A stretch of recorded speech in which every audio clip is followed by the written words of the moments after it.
Ya, pemirsa, penyebab tewasnya seorang satpam objek vital Waduk Jatiluhur Purwakarta, Jawa Barat yang ditemukan mengambang dengan kedua tangan terborgol hingga kini masih menjadi misteri.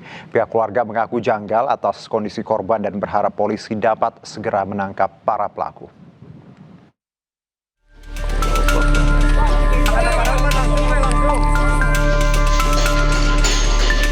Sumarna, satpam objek vital Waduk Jatiluhur berusia 42 tahun, ditemukan tewas mengenaskan.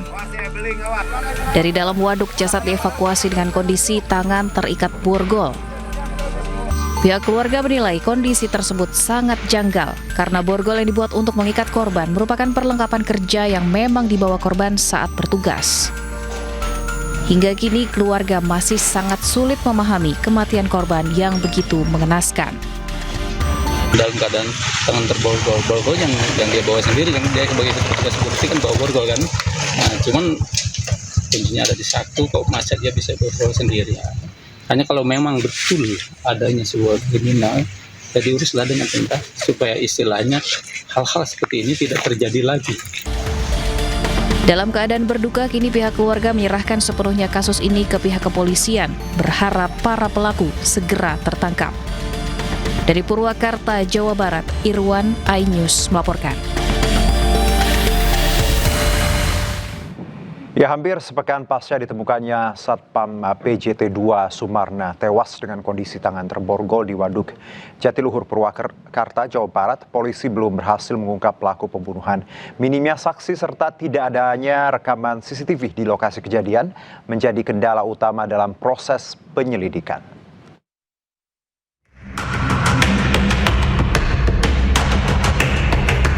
Satreskrim Polres Purwakarta terus melakukan penyelidikan secara intensif untuk mengungkap kasus tewasnya Sumarna, petugas keamanan PJT 2 yang ditemukan meninggal dunia di perairan Tanggul Hayat, kawasan Waduk Jatiluhur Purwakarta, dengan kondisi kedua tangan terborgol. Hingga saat ini penyidik masih mengumpulkan barang bukti dan keterangan saksi untuk menangkap pelaku. Penyelidikan terkendala tak adanya saksi yang melihat langsung peristiwa, serta tidak tersedianya CCTV di sekitar lokasi temuan jasad korban. Polisi juga masih mendalami dugaan keterlibatan kelompok geng motor dalam kasus ini. Selain itu, penemuan 2 borgol saat olah tempat kejadian perkara tambahan turut menjadi bagian dari materi penyelidikan. Sementara itu, hasil otopsi belum dapat disampaikan kepada publik karena menjadi kewenangan tim dokter forensik. Baik, kendala-kendala mungkin terkait dengan adanya CCTV di TKP, kemudian waktu juga pada saat dini hari, ketika saksi juga mungkin pada saat kejadian nihil. Hasil otopsi sudah ada, tapi itu menjadi kerahasiaan kami dalam kegiatan penyelidikan nantinya. Polisi menegaskan akan terus mengembangkan penyelidikan dan mengumpulkan berbagai petunjuk untuk menangkap pelaku pembunuhan Satpam PJT 2 ini, serta memastikan kasus dapat segera terungkap. Dari Purwakarta, Jawa Barat, Irwan, iNews melaporkan. Kekerasan terhadap petugas keamanan kembali terjadi di Kabupaten Bandung Barat, Jawa Barat. Seorang petugas keamanan dianiaya sekelompok orang yang tak terima ditegur karena pesta miras.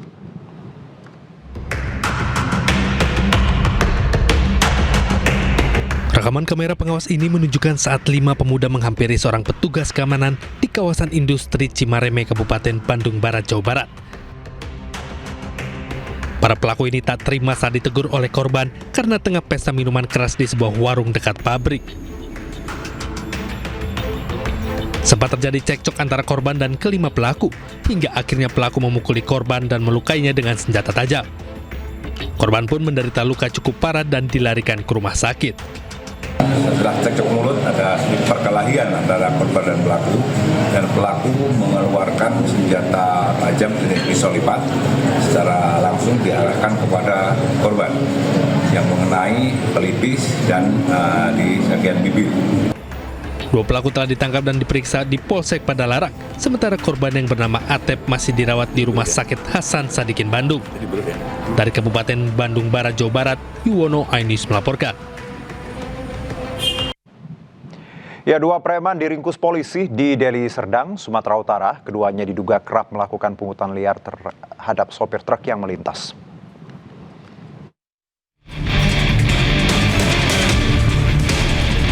Unit Reskrim Polsek Sungal meringkus 2 pelaku pungutan liar kepada supir truk yang melintas di Jalan Raya Payabakung, Sungal, Deli Serdang. 2 pelaku Yusuf Silalahi dan Raja Silalahi, keduanya adik kakak, kerap melakukan pungli yang meresahkan warga. Menerima laporan warga, polisi segera melakukan penyelidikan dan menangkap kedua pelaku. Polisi mengamankan barang bukti, uang hasil pungutan liar, kwitansi, serta sebilah pisau panjang. Dan 2 TSK premanisme yang inisialnya YAS dan RPS, yang mana ini abang adik. Ya, adanya laporan info dari masyarakat. Saat ini, kedua pelaku telah ditahan, dijerat Undang-Undang Pidana tentang tindak pidana pungutan liar dan kepemilikan senjata tajam dengan ancaman hukuman 9 tahun penjara. Dari Deli Serdang, Sumatera Utara, Ahmad Ridwan Nasution, iNews melaporkan. Seorang pengunjung rumah sakit di Cibinong, Kabupaten Bogor, Jawa Barat menjadi korban pencurian saat sedang beristirahat di musola area rumah sakit. Peristiwa tersebut rekam CCTV dan telah dilaporkan ke polisi. Kamera pengawas atau CCTV di Rumah Sakit Sentra Medika Cibinong, Kabupaten Bogor, Jawa Barat merekam seorang pencuri yang tengah melancarkan aksinya. Korban diketahui merupakan keluarga pasien yang tengah beristirahat di sebuah musola di area rumah sakit. Kayak seperti dia punya ilmu, ini orang nggak terasa. Saat peristiwa terjadi, korban dalam keadaan tidur. Namun tiba-tiba seorang pria masuk ke dalam musola dan menggasak sebuah tas berisi dokumen hingga sejumlah uang milik korban. Polisi menyebut pihaknya sudah menerima laporan terkait pencurian tersebut.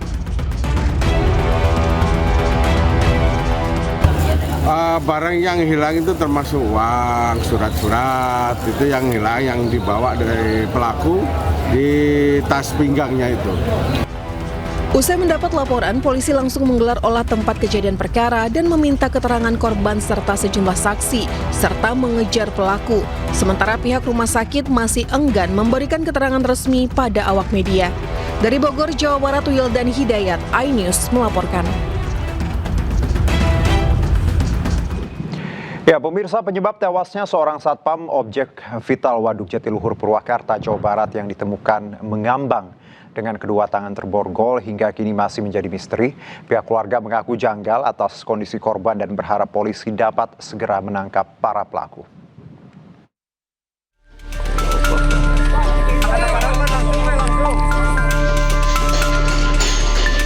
Sumarna, satpam objek vital Waduk Jatiluhur berusia 42 tahun, ditemukan tewas mengenaskan. Dari dalam waduk, jasad dievakuasi dengan kondisi tangan terikat borgol. Pihak keluarga menilai kondisi tersebut sangat janggal karena borgol yang dibuat untuk mengikat korban merupakan perlengkapan kerja yang memang dibawa korban saat bertugas. Hingga kini keluarga masih sangat sulit memahami kematian korban yang begitu mengenaskan.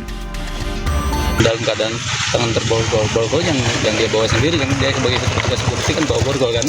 Nah, cuman kuncinya ada di satu, kok masa dia bisa borgol sendiri. Hanya kalau memang betul adanya sebuah kriminal, ya diuruslah dengan tuntas supaya istilahnya hal-hal seperti ini tidak terjadi lagi. Dalam keadaan berduka, kini pihak keluarga menyerahkan sepenuhnya kasus ini ke pihak kepolisian, berharap para pelaku segera tertangkap. Dari Purwakarta, Jawa Barat, Irwan, iNews melaporkan. Ya, hampir sepekan pasca ditemukannya Satpam PJT 2 Sumarna tewas dengan kondisi tangan terborgol di Waduk Jatiluhur, Purwakarta, Jawa Barat, polisi belum berhasil mengungkap pelaku pembunuhan.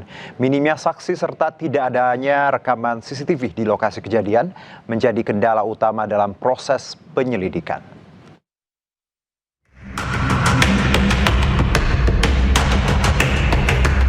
Satreskrim Polres Purwakarta terus melakukan penyelidikan secara intensif untuk mengungkap kasus tewasnya Sumarna, petugas keamanan PJT 2 yang ditemukan meninggal dunia di perairan Tanggul Hayat, kawasan Waduk Jatiluhur, Purwakarta, dengan kondisi kedua tangan terborgol. Hingga saat ini penyidik masih mengumpulkan barang bukti dan keterangan saksi untuk menangkap pelaku. Penyelidikan terkendala tak adanya saksi yang melihat langsung peristiwa, serta tidak tersedianya CCTV di sekitar lokasi temuan jasad korban. Polisi juga masih mendalami dugaan keterlibatan kelompok geng motor dalam kasus ini. Selain itu, penemuan 2 borgol saat olah tempat kejadian perkara tambahan turut menjadi bagian dari materi penyelidikan. Sementara itu, hasil otopsi belum dapat disampaikan kepada publik karena menjadi kewenangan tim dokter forensik. Baik, kendala-kendala mungkin terkait dengan adanya CCTV di TKP, kemudian waktu juga pada saat dini hari, ketika saksi juga mungkin pada saat kejadian nihil. Hasil otopsi sudah ada, tapi itu menjadi kerahasiaan kami dalam kegiatan penyelidikan nantinya. Polisi menegaskan akan terus mengembangkan penyelidikan dan mengumpulkan berbagai petunjuk untuk menangkap pelaku pembunuhan Satpam PJT2 ini, serta memastikan kasus dapat segera terungkap. Dari Purwakarta, Jawa Barat, Irwan, iNews melaporkan. Ya, kita ke informasi berikutnya. Pemirsa, dijanjikan bekerja dengan gaji tinggi sebagai buruh perkebunan kelapa sawit di Malaysia. 7 calon pekerja imigran Indonesia asal Makassar, Sulawesi Selatan nyaris menjadi korban tindak pidana perdagangan orang. Para korban diduga akan diberangkatkan secara ilegal tanpa melalui prosedur resmi. Direktorat Reserse PPA dan PPO Polda Sulawesi Selatan berhasil menggagalkan keberangkatan 7 calon pekerja migran Indonesia secara ilegal tanpa melalui prosedur resmi yang hendak bertolak melalui Bandara Sultan Hasanuddin Makassar, Sulawesi Selatan. Ketujuh korban ini direncanakan akan berangkat menuju Sarawak, Malaysia dan bekerja sebagai buruh perkebunan kelapa sawit dengan iming-iming gaji tinggi. Setelah diamankan, para korban dibawa ke Mapolda Sulawesi Selatan untuk dimintai keterangan serta mendapatkan pendampingan dalam penanganan dugaan tindak pidana perdagangan orang. Selain itu, sejumlah barang bukti juga berhasil disita petugas berupa 1 unit mobil, 7 paspor beserta lembar boarding pass dan 1 unit telepon genggam. Dalam pengungkapan kasus ini, polisi menangkap seorang tersangka bernama Abdul Rahman yang diduga berperan sebagai perekrut. Sementara 1 pelaku lain berinisial Iswandi masih buron dan telah ditetapkan sebagai daftar pencarian orang atau DPO. Hasil penyelidikan menunjukkan para korban direkrut dan dijanjikan pekerjaan di perkebunan kelapa sawit di Sarawak, Malaysia. Namun proses pemberangkatan dilakukan tanpa memenuhi prosedur resmi sebagai pekerja migran Indonesia. Bahkan korban juga diminta menyetorkan uang sebesar 8 juta rupiah kepada pelaku sebagai biaya keberangkatan ilegal. Iswandi yang memberangkatkan para pekerja migran Indonesia tanpa melalui prosedur dan setelah itu membebankan biaya sebesar 8 juta rupiah per orang untuk biaya keberangkatan sampai ke Sarawak, Malaysia. Atas dasar informasi tersebut, petugas Polri dengan segera melakukan penyidikan dan melakukan pemeriksaan terhadap korban dan saksi. Selanjutnya melakukan koordinasi dengan pihak BP3MI terhadap korban untuk dilakukan pendataan dan penempatan sementara di rumah aman. Saat ini tersangka masih menjalani pemeriksaan lebih lanjut dan ditahan di Mapolda Sulsel. Dari kasus ini mengingat agar kita tidak mudah tergiur tawaran bekerja di luar negeri dengan janji gaji besar tanpa prosedur resmi. Pastikan seluruh proses rekrutmen melalui jalur legal agar terhindar dari jerat tindak pidana perdagangan orang yang dapat mengancam keselamatan dan masa depan para pekerja migran. Pemirsa, aksi bullying siswa di dalam area kelas di sebuah sekolah SMP di Kabupaten Tulang Bawang, Lampung viral. Tak hanya itu, siswa juga terlibat duel hingga mengalami patah pada bagian tangan.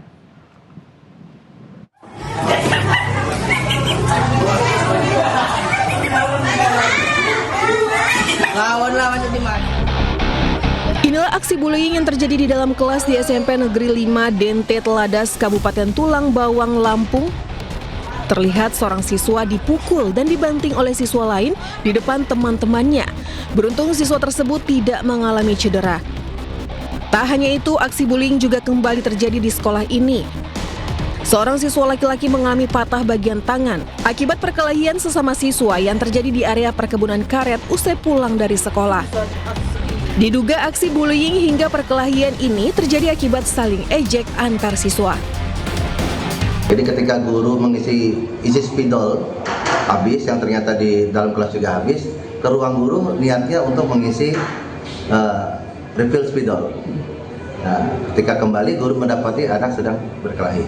Apabila ada dugaan tindak pidana, itu kami akan melakukan sesuai prosedur. Pihak sekolah telah melakukan pembinaan terhadap siswa yang terlibat aksi bullying dan sudah dilakukan perdamaian antar pelaku dan korban.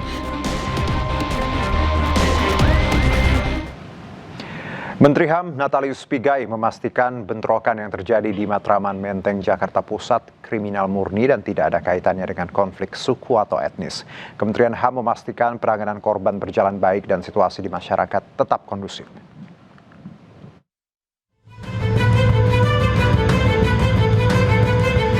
Bentrokan berdarah yang terjadi di Matraman Menteng, Jakarta Pusat pada Minggu kemarin mendapat sorotan dari Menteri HAM. Natalius Pigai menyampaikan duka cita mendalam kepada keluarga korban yang meninggal. Pihaknya menegaskan pemerintah menanggung seluruh biaya pelayanan kesehatan bagi para korban luka. Pigai juga mengimbau agar ke depan komunikasi antar warga dilakukan secara lebih humanis dan bermartabat. Diharapkan potensi terjadinya friksi yang melibatkan etnis, ras, suku, dan agama bisa diantisipasi sejak dini agar tak memicu konflik lebih luas. Matraman ini tidak ada hubungan dengan soal rasisme, ya, tidak ada hubungan dengan konflik suku dan etnis. Ini terjadi memang kriminal murni di lapangan.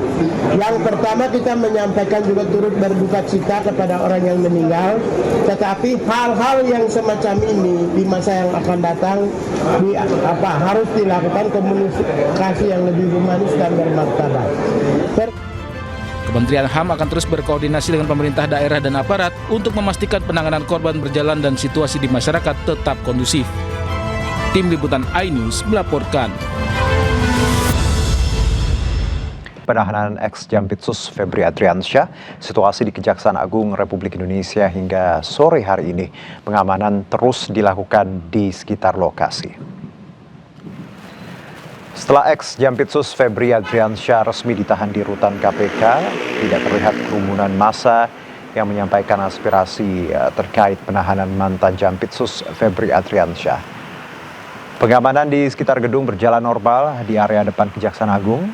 Sebelumnya Febri resmi ditahan Jumat 24 Juli 2026 setelah menjalani pemeriksaan sebagai tersangka dengan perkara dugaan penerimaan suap gratifikasi atau pemerasan dalam penanganan perkara korupsi PT Asabri serta dugaan tindak pidana pencucian uang.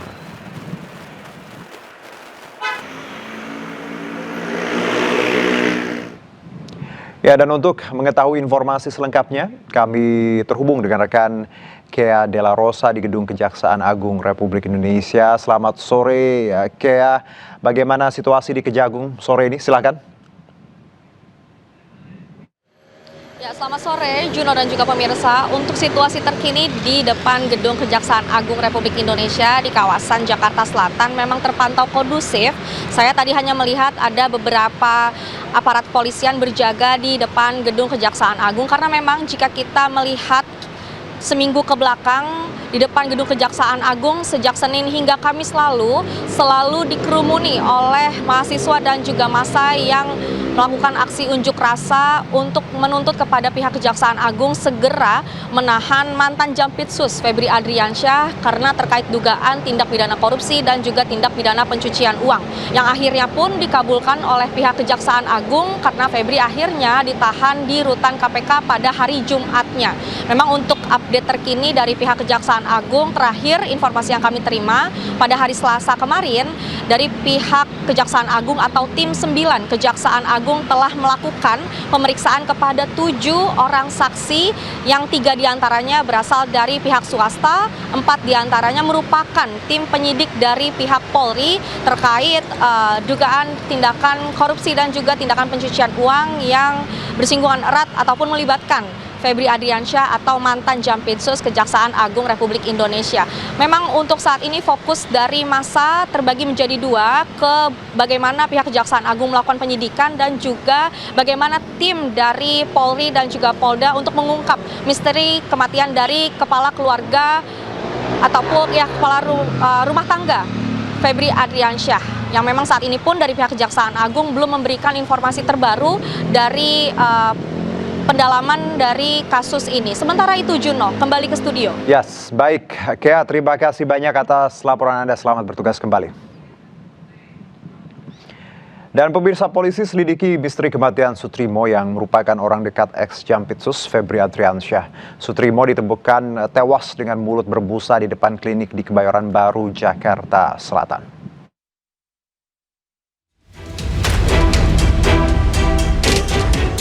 Polda Metro Jaya terus mendalami penyebab kematian Sutrimo.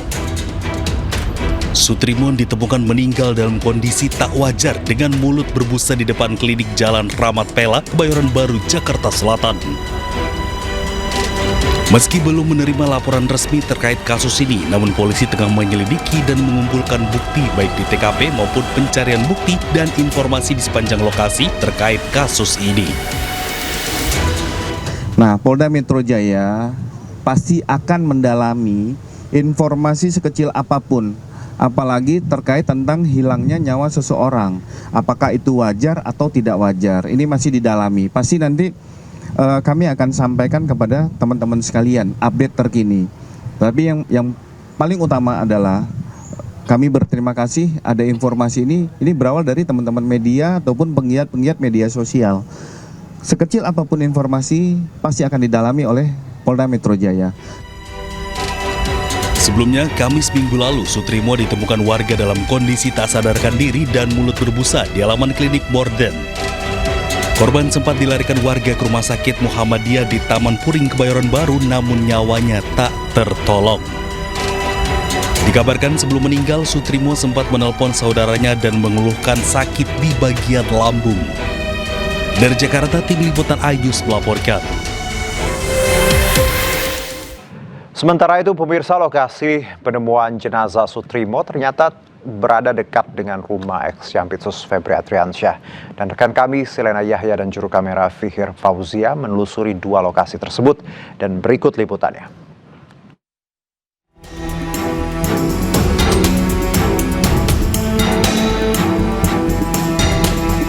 Satu hari sebelum ditetapkannya menjadi tersangka di tanggal 23 Juli 2026, Febri Adriansyah mempunyai sosok kepercayaan, yaitu bernama Sutrimo yang berumur 42 tahun yang ditemukan tewas di halaman klinik Morden, Jakarta Selatan.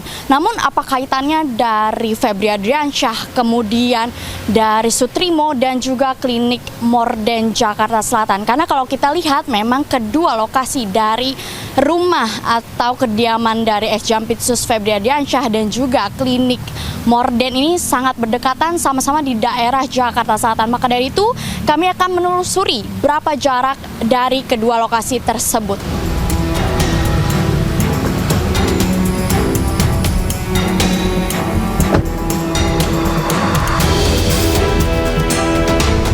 Ya pemirsa, setelah dilihat melalui Maps, memang jarak antara kediaman ex-Jampitsus dan klinik Morden ini sangat dekat, hanya memakan waktu 6 menit dan juga jika berjalan kaki hanya memakan waktu 7 menit pemirsa. Jadi memang untuk posisi dari kedua kediaman ex-Jampitsus kemudian juga klinik Morden ini sangat berdekatan.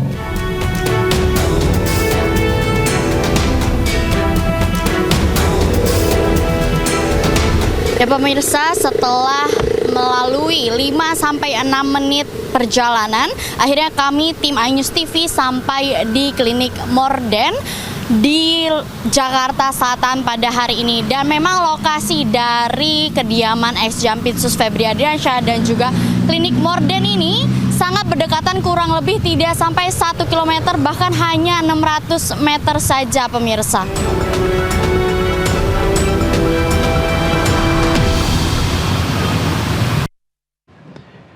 Sementara itu, pemirsa, tim 9 Kejagung kembali memeriksa 7 orang saksi dalam kasus pencucian uang yang menjerat ex-Jampitsus Febri Adriansyah, 4 diantaranya penyidik di kepolisian.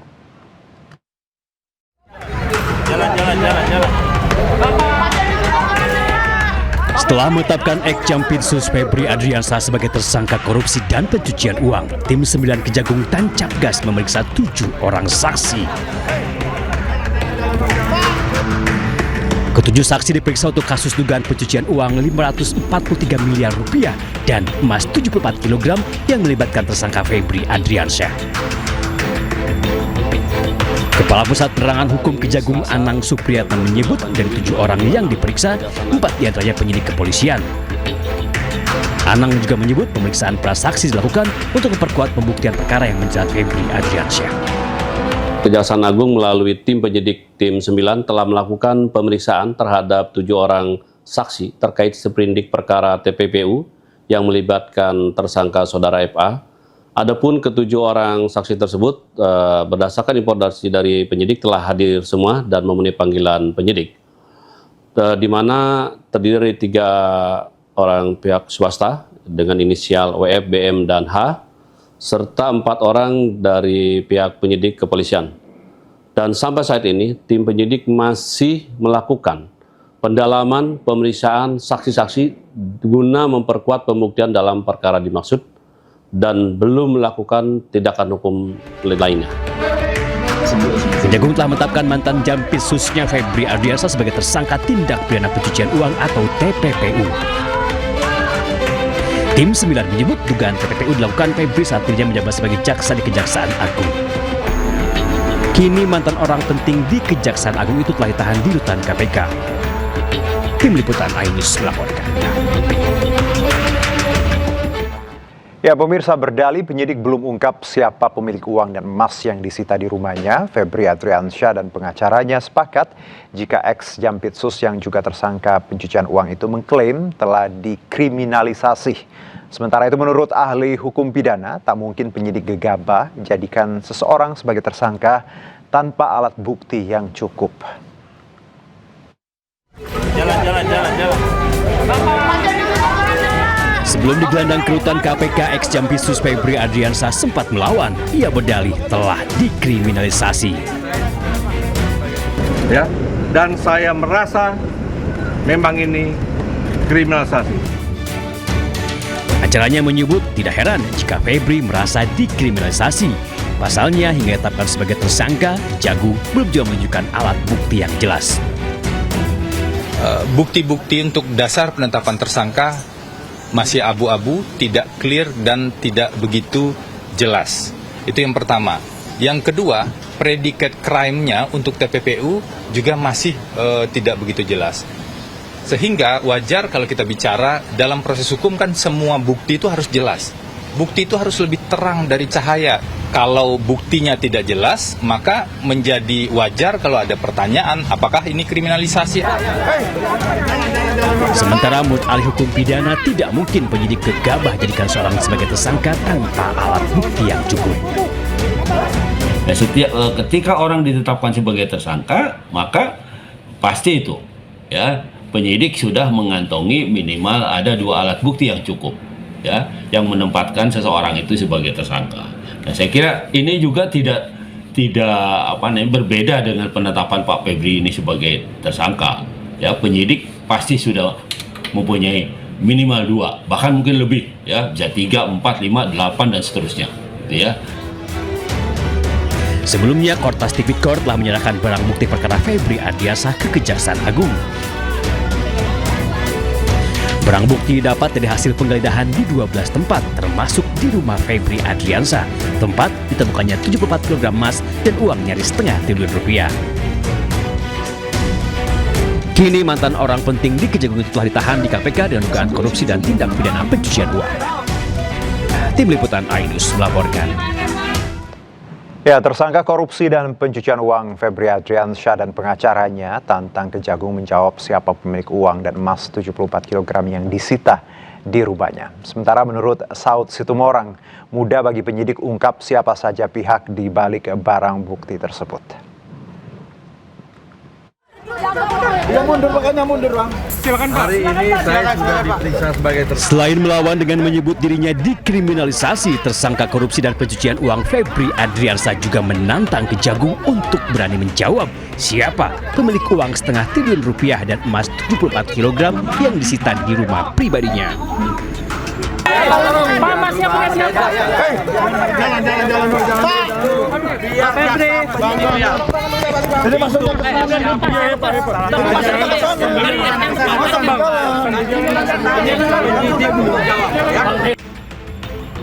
Tak ubahnya Febri Adriansyah, pengacaranya Febri Diansyah juga mendesak Kejagung menjelaskan siapa dan untuk apa uang dan emas yang mereka sita di rumah Febri Adriansyah.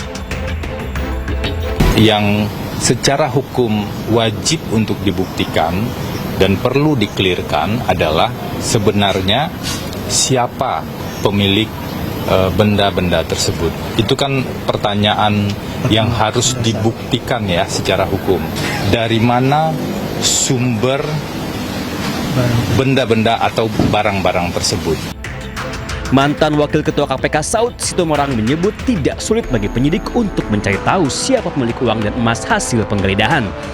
Saud bahkan yakin ada jaringan panjang yang bisa menambah jumlah tersangka. Kamu percaya nih cuma 2 cm? Kalau aku bilang ini udah sampai 20 cm kedalamannya. 2 cm artinya baru 2 orang gitu loh. Iya. Nggak ada korupsi itunya 2 orang. Pasti ada penyertaan, pasti ada kerjasama, pasti ada yang mengorkestrasi, ada yang membantu, ada yang menikmati, iya kan? Ada yang hanya merintah-merintah, ada yang kemudian hanya bawa emas itu loh. Sebelumnya polisi menggeledah 12 tempat di rumah Febri Adriansyah. Polisi menyita 74 kg emas dan 500 miliar rupiah lebih. Belakangan, Dondrito mengaku sebagai pemiliknya. Uang dan emas itulah yang menjadi musabab Febri Adriansyah dan Dondrito ditetapkan sebagai tersangka dugaan tindak pidana pencucian uang. Lalu teka-teki muncul, siapakah pemilik tumpukan uang dan emas pembawa malapetaka itu? Tim Liputan iNews melaporkan. Persatuan Wartawan Indonesia resmi cabut laporan terhadap pengacara kondang Hotman Paris Hutapea, laporan terkait dugaan penghinaan profesi wartawan oleh Hotman. Sama emosional, tetap saya menyatakan maaf kepada wartawan tersebut maupun kepada organisasi wartawan di seluruh Indonesia. Pencabutan laporan ini dinyatakan oleh Andriko Pasaribu, Ketua Bidang Pembelaan dan Pembinaan Hukum PWE Pusat pada Selasa malam. Kasus penghinaan profesi wartawan oleh Hotman Paris telah diselesaikan secara kekeluargaan. Pencabutan laporan dilakukan pasca mediasi yang dilakukan Dasko, Wakil Ketua DPR RI. Kami telah melakukan pencabutan laporan terhadap Bapak Hotman Paris Hutapea. Sebelumnya juga sudah ada permintaan maaf, kemudian pada pagi tadi juga sudah mengulang kembali permintaan maaf itu. Kami PWI menganggap bisa menerima permintaan maaf itu secara tulus dan secara hukum. Sebelumnya, momen pertemuan antara pengacara Hotman Paris dengan Ketua Umum Persatuan Wartawan Indonesia atau PWI Ahmad Munir dibagikan Wakil DPR RI Sufmi Dasko Ahmad di akun media sosial pribadinya @sufmi_dasko. Dalam unggahan tersebut, Hotman Paris dan Ahmad Munir bergandengan tangan dan menyertakan sebuah kalimat Persatuan Indonesia. Dasko yang memfasilitasi pertemuan keduanya menyebut pertemuan sebagai silaturahmi untuk merajut persatuan. Sebelumnya, Persatuan Wartawan Indonesia atau PWI Pusat sempat melaporkan Hotman Paris ke polisi terkait dugaan penghinaan terhadap profesi wartawan. Selain PWI yang sempat melaporkan Hotman Paris ke polisi terkait dugaan penghinaan terhadap profesi wartawan, media independen online atau MIO Indonesia juga melaporkan Hotman Paris ke Polda Metro Jaya. Tim Liputan iNews melaporkan. Polisi menyelidiki misteri kematian Sutrimo yang merupakan orang dekat ex-Jampitsus Febri Adriansyah. Sutrimo ditemukan tewas dengan mulut berbusa di depan klinik di Kebayoran Baru, Jakarta Selatan.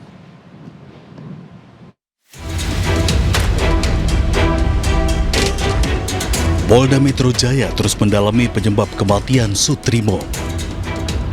Sutrimo ditemukan meninggal dalam kondisi tak wajar dengan mulut berbusa di depan klinik Jalan Ramat Pela, Kebayoran Baru, Jakarta Selatan. Meski belum menerima laporan resmi terkait kasus ini, namun polisi tengah menyelidiki dan mengumpulkan bukti baik di TKP maupun pencarian bukti dan informasi di sepanjang lokasi terkait kasus ini. Nah, Polda Metro Jaya pasti akan mendalami informasi sekecil apapun, apalagi terkait tentang hilangnya nyawa seseorang. Apakah itu wajar atau tidak wajar? Ini masih didalami. Pasti nanti kami akan sampaikan kepada teman-teman sekalian update terkini. Tapi yang paling utama adalah kami berterima kasih ada informasi ini berawal dari teman-teman media ataupun penggiat-penggiat media sosial. Sekecil apapun informasi pasti akan didalami oleh Polda Metro Jaya. Sebelumnya, Kamis minggu lalu, Sutrimo ditemukan warga dalam kondisi tak sadarkan diri dan mulut berbusa di halaman klinik Borden. Korban sempat dilarikan warga ke Rumah Sakit Muhammadiyah di Taman Puring, Kebayoran Baru, namun nyawanya tak tertolong. Dikabarkan sebelum meninggal, Sutrimo sempat menelpon saudaranya dan mengeluhkan sakit di bagian lambung. Dari Jakarta, tim liputan Ayus melaporkan. Dan pemirsa, untuk membahas informasi selengkapnya kami terhubung dengan anggota Komisi 3 DPR RI Rudianto Lalo dan juga Guru Besar Kriminolog UI Universitas Indonesia Profesor Adrianus Meliala. Assalamualaikum Bang Rudi, Prof. Adrianus, selamat sore. Selamat sore, waalaikumsalam. Ya, terima kasih sebelumnya. Ya, baik, izin Prof, saya ke Bang Rudi dulu ya Prof ya. Baik, Bang Rudi, ini kita tahu sikap Komisi 3 tadi harus dikawal agar tidak jadi asumsi liar di publik. Ada langkah apa Bang dari Komisi 3 untuk mengawal ini? Mungkin akan ada kunjungan atau pertemuan dengan pihak-pihak tertentu, Bang? Yang pertama tentu ini kan menyangkut hilangnya nyawa seseorang atau warga negara yang dinilai tidak wajar. Ya, dinilai publik tidak wajar oleh karena mulutnya mengeluarkan busa ya. Dan kebetulan juga ya yang bersangkutan bekerja di rumah yang saat ini sedang ada kasus di Kejaksaan Agung.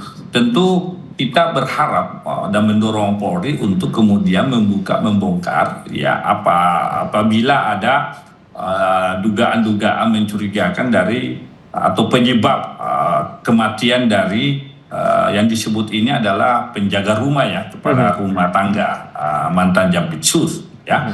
Apalagi kita tidak mau kemudian apa yang dialami ini menimbulkan spekulasi di publik ya, apalagi spekulasi liar kan.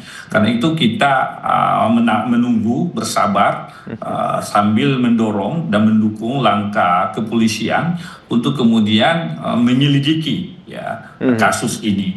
Tentu kita percaya pada institusi Polri yang selama ini banyak berhasil mengungkap kasus-kasus yang mungkin lebih dari kasus seperti ini, kejadian seperti ini ya, kematian. Karena sekali lagi kalau sudah menyangkut nyawa seorang warga negara, nyawa seseorang itu tidak bisa ditawar-tawar. Memang harus diungkap apa yang menjadi penyebab sekaligus motif dari kematian seorang yang hari-hari ini ya dia bekerja di rumah yang kebetulan lagi ada proses hukum yang menjadi mata perhatian rakyat Indonesia. Kira-kira seperti itu. Baik Bang Rudi, berarti kalau kita bicara janggal, agak janggal ya Bang ya dalam kasus ini Anda melihatnya ya, karena berkaitan dengan kasus yang sedang berlangsung, seperti itu Bang ya? Ya kita tetap tidak boleh berspekulasi liar ya, tetapi makanya saya katakan kita mendukung dan mendorong Polri untuk kasus ini bisa diungkap. Apa sih yang menjadi penyebab dari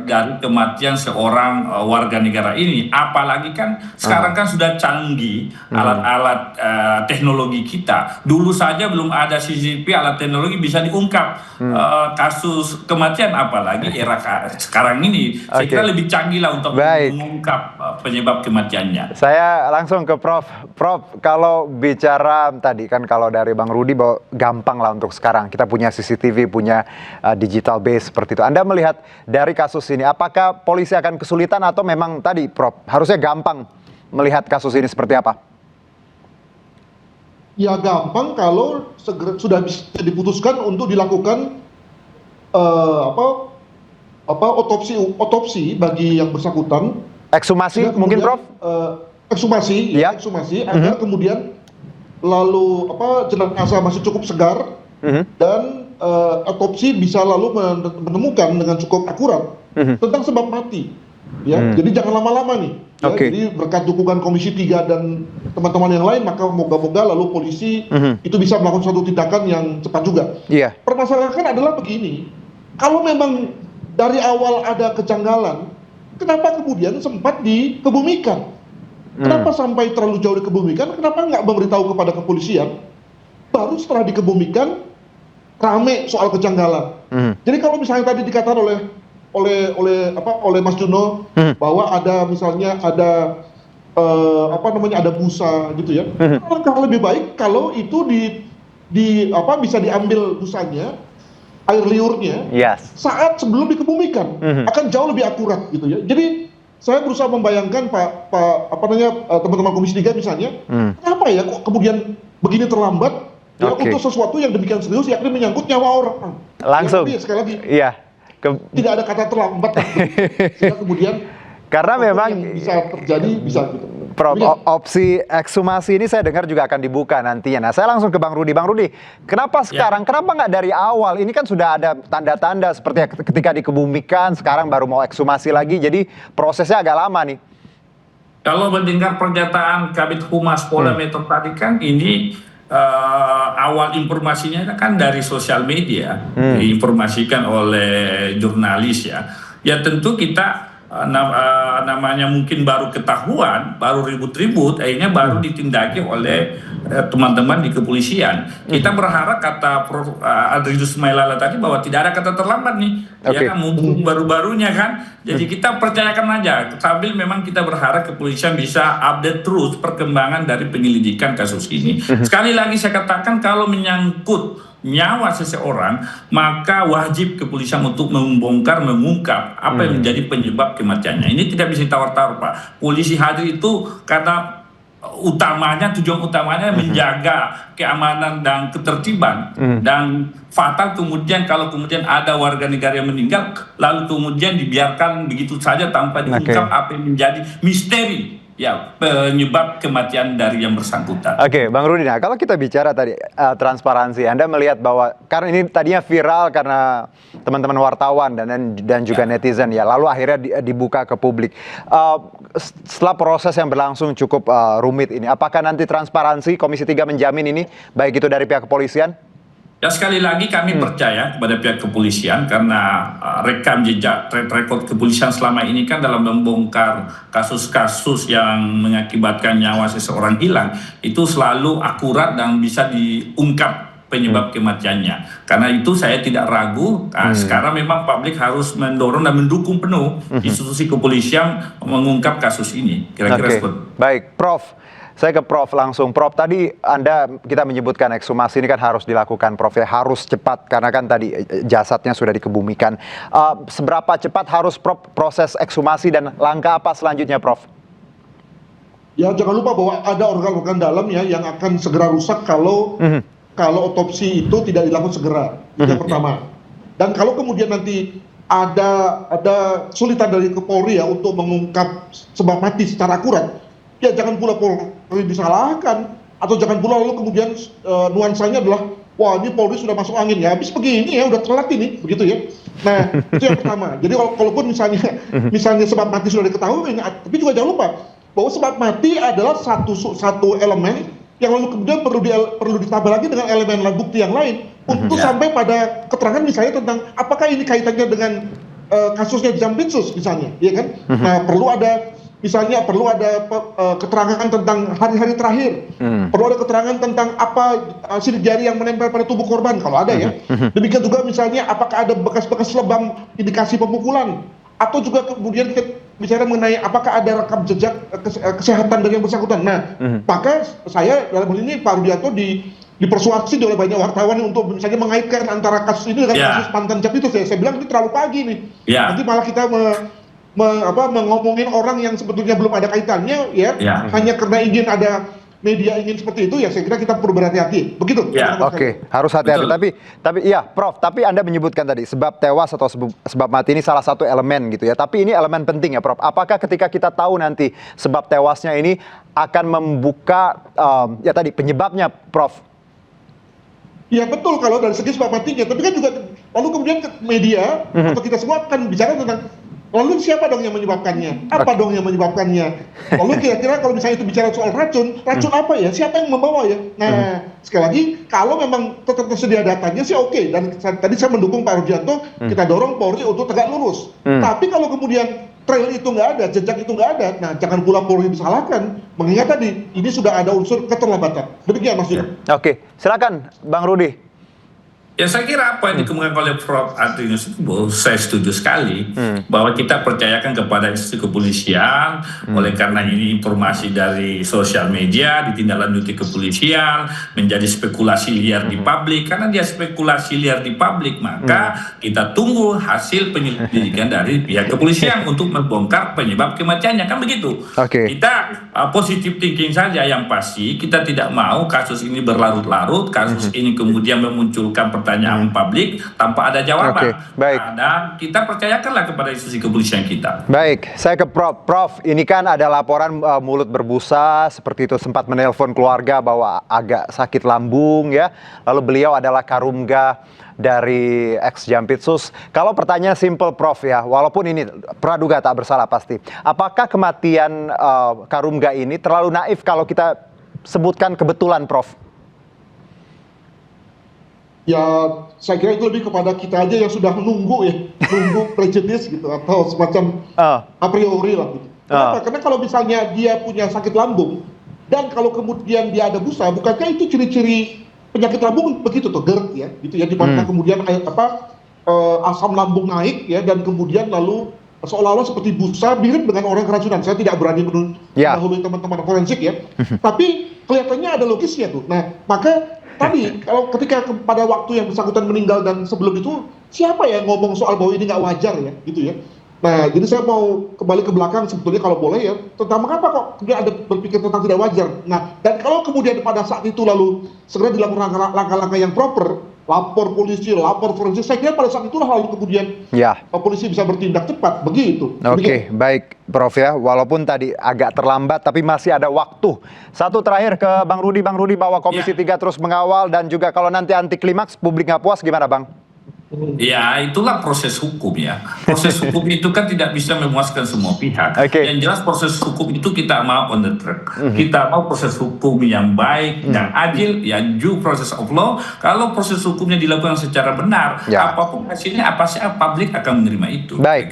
Oke, Bang Rudi, Prof, terima kasih banyak atas waktunya, perbincangan singkat. Semoga nanti kita dapat titik terangnya ya Prof ya. Equality before the law, ya persamaan di depan hukum. Terima kasih Prof dan juga Bang Rudi, sehat-sehat. Assalamualaikum. Terima kasih Pak Rudianto, Pak Joko, terima kasih. Bupati Pemalang dan 20 orang lainnya terjaring operasi tangkap tangan KPK. News Sore segera kembali.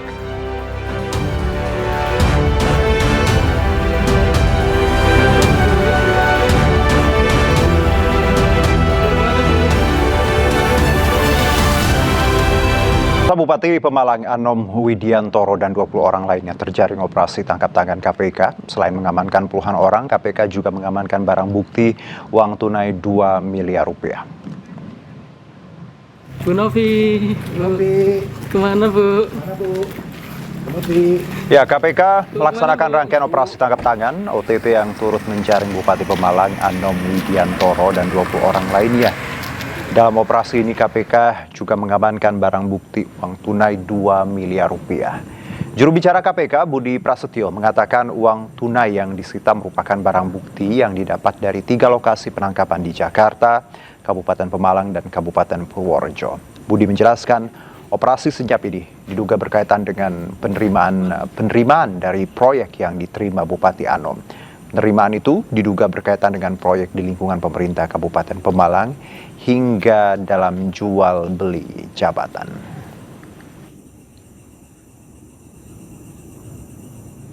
Di mana dalam rangkaian peristiwa tertangkap tangan tersebut, tim mengamankan sejumlah 21 orang, 5 orang diamankan di Jakarta, 15 orang diamankan di Pemalang, dan 1 orang diamankan di Purworejo.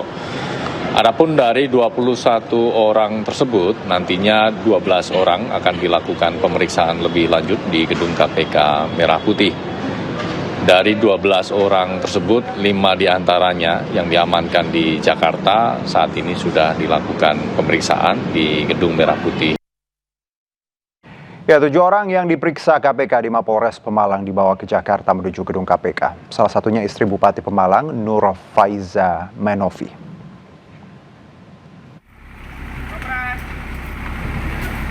Ya, Nur Faiza mengenakan rompi putih bersama 6 orang lainnya naik ke dalam bus setelah 18 jam diperiksa KPK. Selain Nur Faiza, turut dibawa Camat Pemalang, Prasetyo Widiatmoko, orang kepercayaan Bupati Haris Jayantaka, Kepala Dinas PUPR Joko Triasmoro, Ajudan Ketua TPPKK Vera, serta Kepala Bagian Umum Setda Eko Daryanto. Sementara sejumlah pejabat lainnya yang sebelumnya diperiksa diperbolehkan pulang. Sejumlah pertanyaan diajukan penyidik berkaitan dengan identitas, tugas pokok dan fungsi, serta sejumlah kegiatan dan proyek yang dilaksanakan dinas yang dipimpin.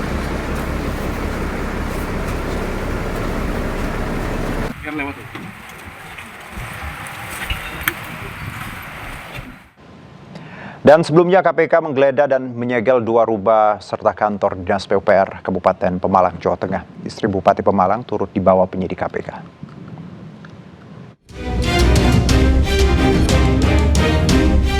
Rabu dini hari, istri Bupati Pemalang, Nur Faiza Mainovi, dibawa penyidik KPK. Menyusul operasi tangkap tangan terhadap 21 orang yang diduga turut menjaring Bupati Pemalang Anom Widiantoro. Nur Faiza dibawa ke Mapolres Pemalang bersama sejumlah pejabat pemerintah Kabupaten Pemalang untuk menjalani pemeriksaan. Sebelumnya, KPK juga menggeledah dan menyegel 2 rumah di perumahan Mutiara Residen Pemalang, serta kantor Dinas PUPR Pemalang. Salah satu rumah yang disegel disebut milik seorang kontraktor berinisial O yang diduga kerabat Bupati Pemalang.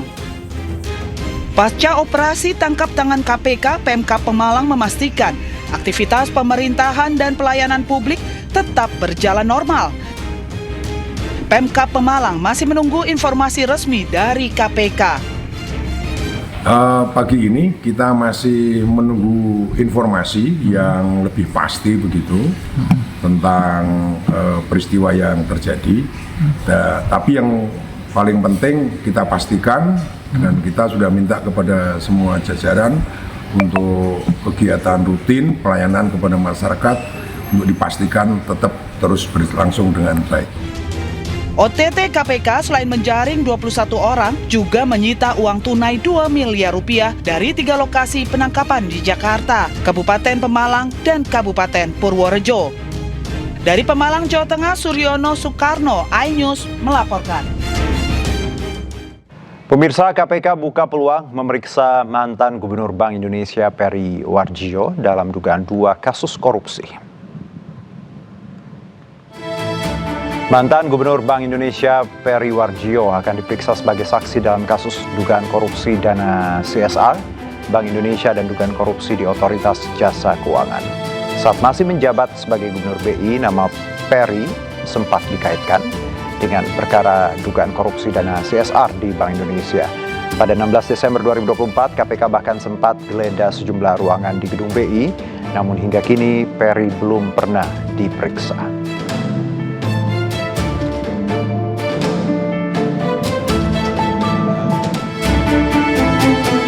Ya, juru bicara KPK Budi Prasetyo menyebut setiap pemanggilan saksi dilakukan demi mencari keterangan dalam upaya mengungkap perkara.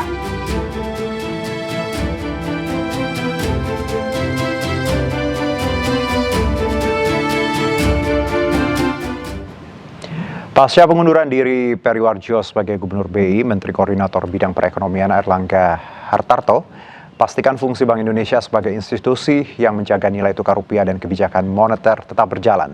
Sementara itu, Airlangga juga tegaskan ia belum menerima nama calon Gubernur BI pengganti Peri. Yang penting kan institusinya, dan institusi BI kan tetap menjalankan fungsi untuk menjaga nilai tukar dan juga menjaga kestabilan moneter.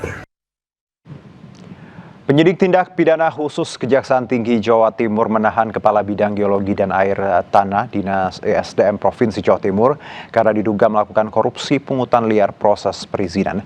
Penyidik menyita barang bukti uang tunai dan perhiasan emas senilai 1,9 miliar rupiah.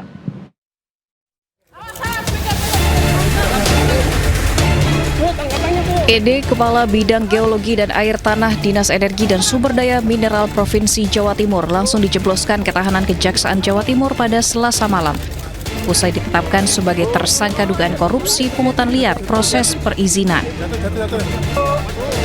ED merupakan tersangka keempat, selain mantan Kepala ESDM dan 2 pejabat lainnya yang telah ditetapkan sebagai tersangka beberapa waktu lalu. Aspitsus Kejati Jatim mengungkapkan bahwa peran ED menyalahgunakan wewenang dengan meminta sejumlah uang kepada pemohon izin di luar ketentuan terkait pemanfaatan air dan tanah dengan nilai total mencapai miliaran rupiah. Tersangka ED memerintahkan tersangka H selaku ketua tim kerja pengusahaan air tanah meminta sejumlah uang yang tidak sesuai dengan ketentuan atau pungutan liar pada 217 pemohon izin. Dari tangan tersangka ED, penyidik menyita barang bukti uang tunai dan perhiasan emas senilai 1,9 miliar rupiah. ED ditahan di Rutan Kelas 1 Surabaya Cabang Kejati Jatim selama 20 hari ke depan guna proses penyidikan. Dari Surabaya, Jawa Timur, Hari Tambayong, iNews melaporkan. Presiden Prabowo Subianto melantik ribuan lulusan IPDN di Jatinangor, Sumedang, Jawa Barat. Presiden berpesan agar pamong praja harus bekerja untuk rakyat, disiplin dan jangan korupsi.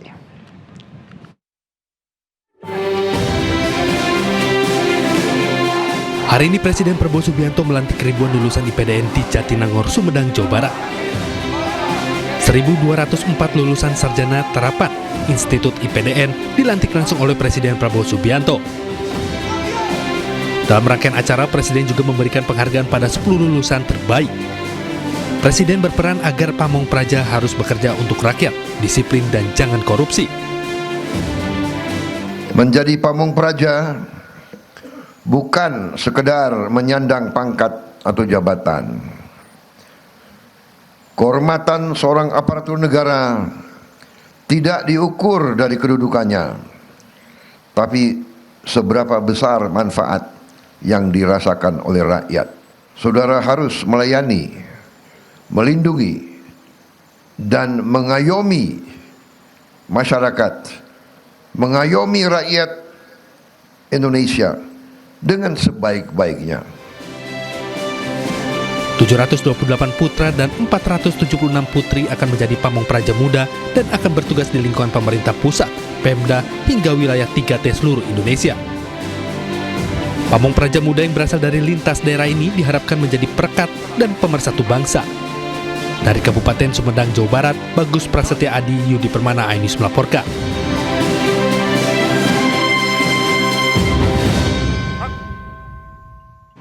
Pemirsa, anak seorang buruh bangunan asal Nusa Tenggara Timur, Aji Bayu Ramadan, menjadi lulusan terbaik Institut Pemerintahan Dalam Negeri atau IPDN Angkatan 33 tahun 2026.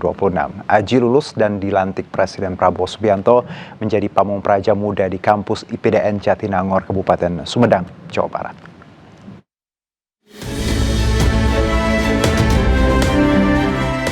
Sebanyak 1.204 pamong praja muda yang dilantik di kampus IPDN Jatinangor, Kabupaten Sumedang, Jawa Barat. Ada sosok Aji Bayu Ramadan yang menjadi perhatian saat pelantikan. Putra asal Nusa Tenggara Timur ini berhasil meraih penghargaan Kartika Astabrata sebagai lulusan terbaik IPDN Angkatan 33 tahun 2026. Di balik prestasi tersebut, ada kisah perjuangan keluarga sederhana yang bekerja sebagai buruh bangunan berhasil menorehkan prestasi lulusan terbaik. Dengan keterbatasan ekonomi bukanlah menjadi penghambat, tetapi justru menjadi motivasi untuk terus mengembangkan diri. Jadi perasaan saya setelah menjadi lulusan terbaik atau Kartika Astabrata, alhamdulillah, syukur saya panjatkan kepada Tuhan dan juga seluruh Sivitas Akademika, Bapak Presiden, Bapak Menteri Dalam Negeri dan juga jajaran. Ini membuat jadi sebuah penghargaan dan juga kehormatan bagi kami, Purna Praja Angkatan 33, untuk mendapatkan amanah, restu dan juga doa langsung dari pimpinan tertinggi yang ada di Indonesia. Semoga dengan ini kami tetap semangat dan dapat menempuh tugas menjadi pamong praja yang baik ke depan. Presiden Prabowo bangga lulusan terbaik IPDN berasal dari latar belakang keluarga biasa. Hal ini menjadi bukti bahwa seleksi yang dilakukan Kemendagri untuk IPDN berhasil. 10 lulusan terbaik dari angkatan ini semuanya berasal dari keluarga yang sangat sederhana.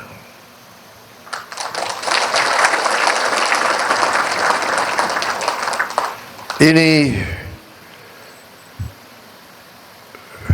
tadi saya disampaikan ada yang anaknya buruh, ada anak tani, ada ya kalau dari TNI anak bintara. Ini membuktikan bahwa seleksi IPDN yang dijalankan oleh Kementerian Dalam Negeri berhasil. Kita inginkan seleksinya benar, putra-putri yang terbaik bangsa, anak siapapun. Ini membuktikan NKRI berhasil. Setelah dilantik, para pamong praja muda akan ditempatkan di berbagai instansi pemerintah daerah di seluruh Indonesia, termasuk di wilayah tertinggal, terdepan, dan terluar sesuai kebutuhan aparatur sipil negara. Dari Jakarta, Bagus Prasetya Adi, Yudi Permana, iNews melaporkan.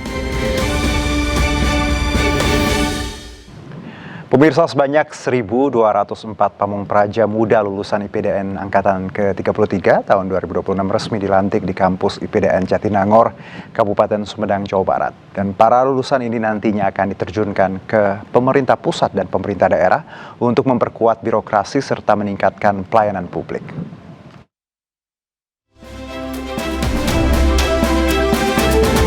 Kementerian Dalam Negeri menggelar upacara pelantikan pamong praja muda lulusan Institut Pemerintahan Dalam Negeri atau IPDN di Jatinangor, Kabupaten Sumedang, Jawa Barat pada Rabu pagi. Sebanyak 1.204 pamong praja muda lulusan Institut Pemerintahan Dalam Negeri atau IPDN Angkatan ke-33 tahun 2026 terdiri dari 728 putra dan 476 putri yang telah menyelesaikan pendidikan kedinasan di IPDN. Upacara pelantikan dipimpin langsung oleh Presiden Republik Indonesia Prabowo Subianto selaku Inspektur Upacara. Presiden Prabowo berpesan, para pamong praja muda harus menjadi aparat pemerintah yang memegang teguh nilai pengabdian kepada bangsa dan negara. Rakyat membutuhkan, bahkan rakyat menuntut aparatur yang bekerja jujur, disiplin, bersih, tidak korupsi, berani mengambil keputusan, dan selalu hadir ketika rakyat membutuhkan. Momen pelantikan ini juga menjadi hari yang penuh haru bagi para purna praja dan keluarga. Perjuangan panjang selama menempuh pendidikan di IPDN berbuah dengan resminya mereka menjadi pamong praja muda. Sivitas Akademika, Bapak Presiden, Bapak Menteri Dalam Negeri, dan juga jajaran, ini menjadi sebuah penghargaan dan juga kehormatan bagi kami Purna Praja Angkatan 33 untuk mendapatkan amanah, restu, dan juga doa langsung dari pimpinan tertinggi yang ada di Indonesia. Yang pertama, kalau anak saya ditempatkan di seluruh Indonesia, saya selalu berpesan untuk selalu pintar membawa diri, beradaptasi dengan lingkungan. Diharapkan para pamong praja muda yang dilantik mampu menjadi generasi aparat pemerintah yang profesional, berintegritas, serta mampu mendorong terciptanya tata kelola pemerintahan yang efektif, responsif, dan berorientasi pada kepentingan masyarakat. Dari Sumedang, Jawa Barat, Bagus Prasetya Adi, Yudi Permana, iNews melaporkan. Baik, kita sekarang ke informasi Londo Ireng, pemirsa. Jurnalis di berbagai daerah berunjuk rasa usai polemik label Londo Ireng yang dilontarkan Presiden saat pidato di Puncak Harlah PKB. Namun penasehat khusus Presiden bidang komunikasi Hasan Nasbi membantah narasi yang disebut menyudutkan profesi. Pidato tersebut merujuk pada oknum tertentu. Yang dulu kita sebut Londo Ireng.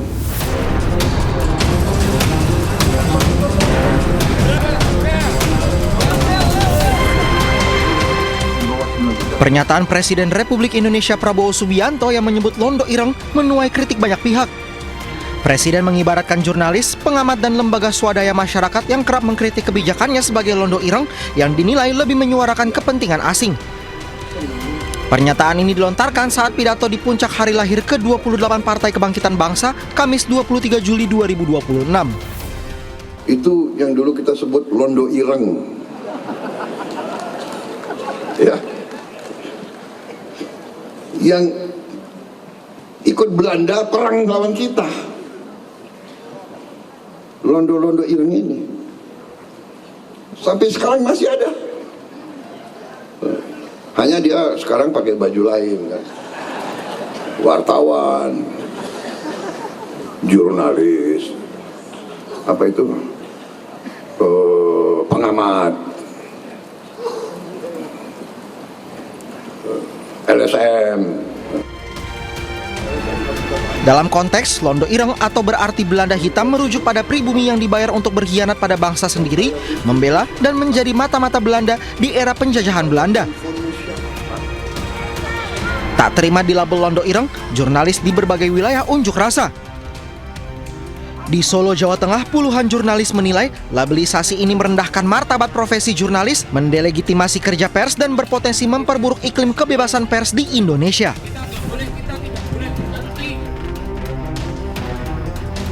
Di Malang, Jawa Timur, wartawan dari 4 organisasi pers, PWI, IJTI, AJI, dan PFI bergabung dalam aksi damai berjalan mundur dan mengangkat spanduk bertuliskan "Kami bukan Londo Ireng".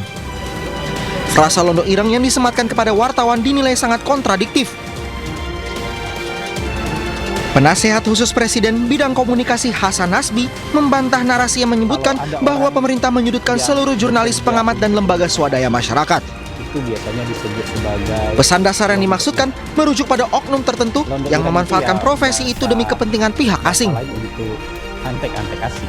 Itu pernyataan Presiden menurut saya lugas dan terang benderang.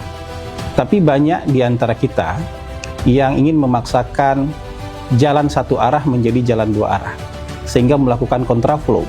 Kontraflow yang dilakukan adalah bahwa semua LSM, semua pengamat, semua jurnalis adalah antek asing. Nah, ini yang menurut saya agak maksa. Sementara Kepala Badan Komunikasi Pemerintah Republik Indonesia Muhammad Kodari meminta untuk tidak memperdebatkan istilah dan fokus pada substansi. Mari kita lihat rangkaian pidato Presiden, semuanya itu untuk membela kepentingan rakyat. Konsisten sekali pidato Presiden itu, selalu berbicara meningkatkan kesejahteraan petani, taraf hidup nelayan. Jika pemerintah memiliki bukti terkait oknum profesi maupun organisasi yang diduga bekerja untuk kepentingan asing, akan lebih baik dibuktikan melalui proses hukum yang terbuka dan bukan melabelisasi. Tim Liputan iNews melaporkan.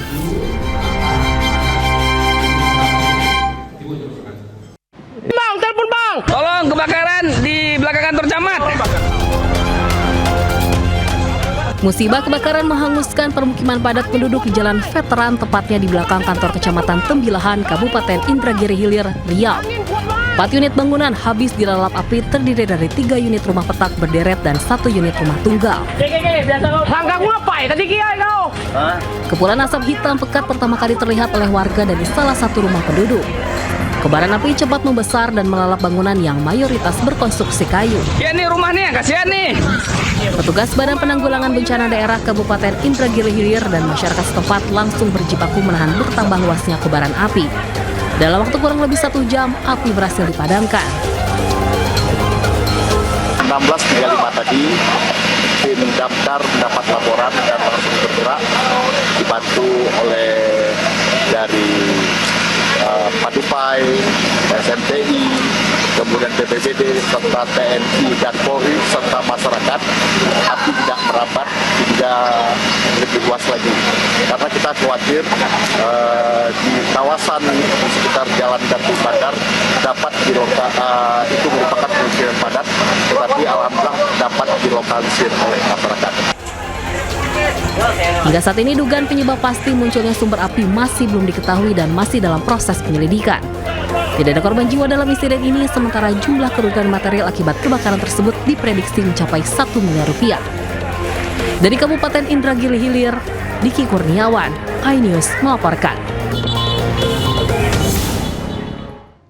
Pemirsa, diduga karena ketinggian jalan berbeda, seorang pengendara motor kehilangan kendali hingga tercebur ke Kali Mukervart, Cengkareng, Jakarta Barat.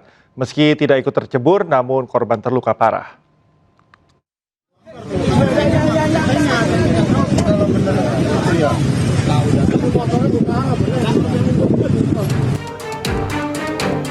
Warga dikejutkan dengan kecelakaan tunggal di Jalan Inspeksi Kali Mokerfart nomor 15 Rawabuaya, Cengkareng, Jakarta Barat. Seorang pengendara motor yang melaju diduga tiba-tiba kehilangan kendali. Motor yang dikendarainya oleh ke kiri lalu tercebur ke dalam Kali Mokerfart. Sementara korban bernama Wisdo Waluyo, warga Wijaya Kusuma, Jakarta Barat, terjatuh di badan jalan dan terluka cukup parah. Warga langsung menolong korban yang langsung dilarikan ke rumah sakit menggunakan ambulans. Diduga insiden ini terjadi akibat kondisi jalan berbeda tinggi, sehingga pengendara motor hilang keseimbangan saat mengendara. Itu kejadiannya jatuh sendiri, dia terus udah gitu langsung motornya langsung nyebur ke kali. Itu dari arah mana ke mana? Dari arah barat dia. Berapa orang? Satu orang. Sementara itu, menggunakan mobil derek, sepeda motor korban yang tenggelam di kali kemudian dievakuasi dan dibawa ke unit Laka Lantas Satuan Wilayah Jakarta Barat. Dari Jakarta, Miftahul Gani, iNews melaporkan. Direktorat Reserse Kriminal Umum Polda Metro Jaya membongkar sindikat penyebaran konten hoax dan provokatif yang beroperasi secara terorganisir di media sosial. 8 orang ditetapkan sebagai tersangka dalam kasus yang disebut sebagai propaganda digital.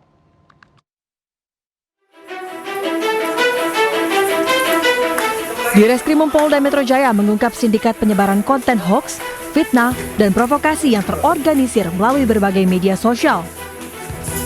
Penyidik menetapkan 8 orang sebagai tersangka dengan pembagian tugas yang berbeda. Ditreskrim Polda Metro Jaya telah melaksanakan serangkaian kegiatan penyelidikan dan penyidikan terhadap sindikat propaganda digital yang terorganisir dengan peran-peran sebagai berikut. 1. Sebagai perekrut dan pembiayaan. Kemudian yang kedua sebagai pembuat konten. Yang ketiga sebagai penyebar konten. Yang keempat perbantuan untuk mengangkat konten atau sering disebut dengan istilah booster. Dan yang kelima penyebaran konten secara masif. Penyidik menyita 11 unit telepon seluler, 2 laptop, 1 iPad, 2 flash disk yang berisi konten diduga melanggar hukum, serta uang tunai sebesar 220 juta rupiah yang diduga merupakan hasil pembayaran proyek penyebaran hoax. Para tersangka dijerat Undang-Undang ITE dengan ancaman pidana maksimal 8 tahun penjara dan denda hingga 2 miliar rupiah. Polisi mengimbau masyarakat agar lebih bijak menggunakan media sosial dengan selalu memverifikasi setiap informasi sebelum menyebarkannya. Dari Jakarta Selatan, Deni Helmi Sanjengbati, iNews melaporkan. Informasi lain pemirsa, DPRD Kabupaten Timor Tengah Utara Nusa Tenggara Timur memberhentikan sementara 3 anggota DPRD terkait kasus dugaan intimidasi terhadap almarhumah Dr. Ica. Meski demikian, keluarga Dr. Ica menilai sanksi tersebut belum memenuhi rasa keadilan. Dia tidak nikah, Mama.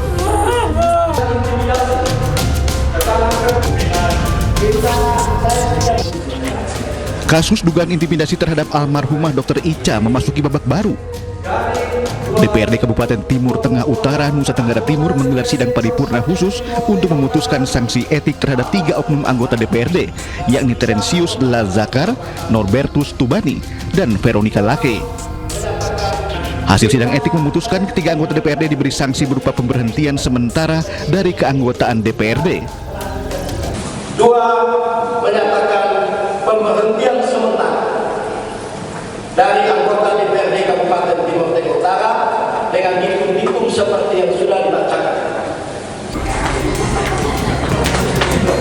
Kuasa hukum keluarga almarhumah Dr. Ica yang ikut menghadiri sidang mengungkapkan keputusan DPRD Kabupaten Timur Tengah Utara belum memberikan rasa keadilan bagi pihak keluarga.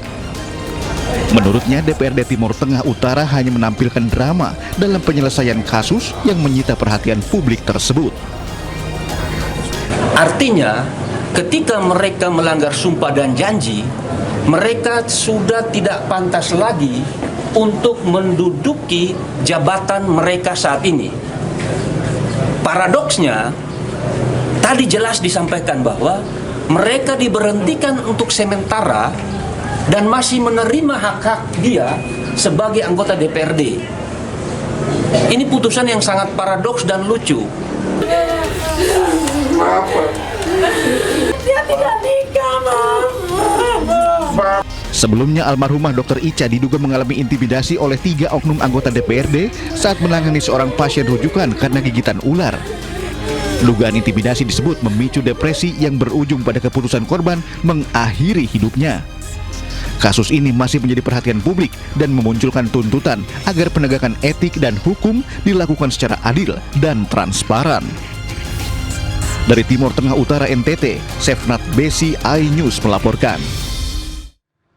Kepala Badan Komunikasi Republik Indonesia Muhammad Kodari meninjau kesiapan gedung permanen Sekolah Rakyat di Surabaya, Jawa Timur. Gedung tersebut ditargetkan mulai digunakan pada 31 Juli mendatang.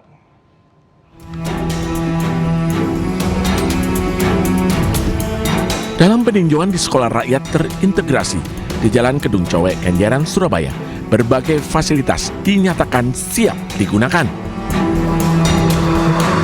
Mulai dari gedung asrama untuk jenjang SD, SMP, hingga SMA, serta berbagai perlengkapan penunjang kegiatan belajar mengajar. Muhammad Kodari mengapresiasi proses pembangunan yang dikebut hingga mampu diselesaikan sesuai target. Saya yakin Bapak Presiden juga sangat bangga dan sangat terharu kalau melihat langsung perkembangan dari pembangunan sekolah rakyat ini, karena sekolah ini begitu luas. Di sini 5 hektar, 6,6. 6,6. Ya, totalnya 6,6. Totalnya 6,6. Kemudian gedungnya bagus-bagus, gedung sekolahnya bagus, gedung asramanya juga bagus, fasilitasnya juga bagus. Insya Allah akan sangat menunjang, membahagiakan bagi pendidikan anak-anak kita, terutama dari kalangan yang kurang mampu ya. Sementara itu, Kepala Sekolah Rakyat Surabaya, Prapti Wardani, menyampaikan bahwa para siswa baru akan mulai menempati asrama pada 30 Juli mendatang. Di tanggal 30 kita mendatangkan siswanya ya. Kemudian 31 sama 1 Agustus cek kesehatan gratis CKG sebelum masuk asrama. Kemudian baru nanti hari Senin itu mulai kegiatan MPLS, insya Allah ya ini dari pusat akan dibimbing oleh Taruna dan Taruni. Sebelumnya, para siswa mengikuti kegiatan belajar di gedung sementara di Universitas Negeri Surabaya. Ini pengerjaan masuk tahap akhir dan ditargetkan resmi digunakan pada 31 Juli 2026. Dari Surabaya, Jawa Timur, Yuda Prawira, iNews melaporkan. Kepala Badan Komunikasi Pemerintah Republik Indonesia atau Bakom RI Muhammad Kodari menanggapi hasil survei yang menunjukkan penurunan tingkat kepuasan publik terhadap pemerintahan Presiden Prabowo Subianto. Menurutnya hasil survei bersifat dinamis dan pemerintah siap menerima kritik serta masukan untuk perbaikan kinerja.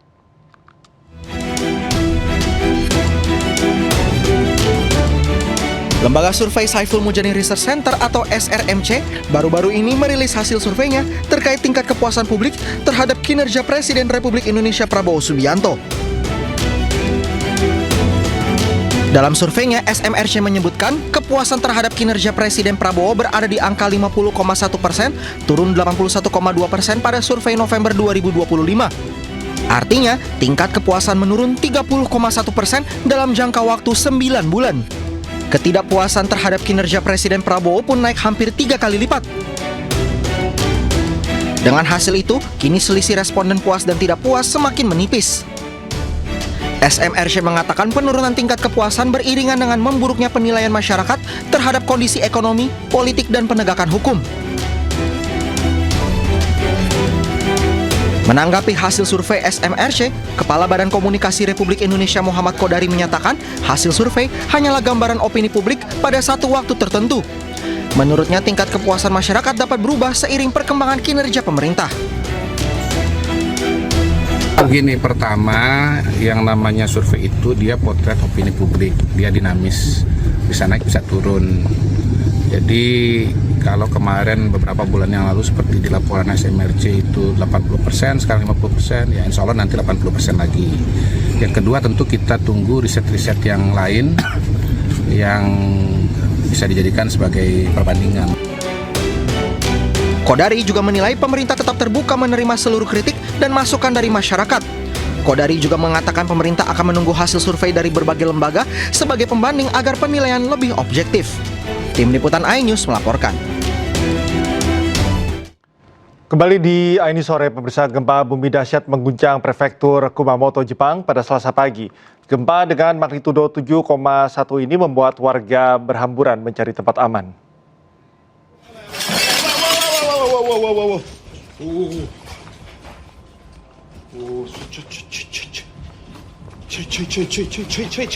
Seorang penghuni apartemen panik saat gempa magnitudo 7,1 menghantam prefektur Kumamoto, Jepang. Asap mengepul di dekat Kastil Kumamoto setelah gempa terjadi. Jumlah korban tewas diperkirakan akan meningkat secara signifikan. Sementara lebih dari 100 orang terluka di seluruh prefektur Kumamoto. Badan Survei Geologi Amerika Serikat merevisi perkiraan magnitudo awalnya dari 7,1 menjadi 6,8.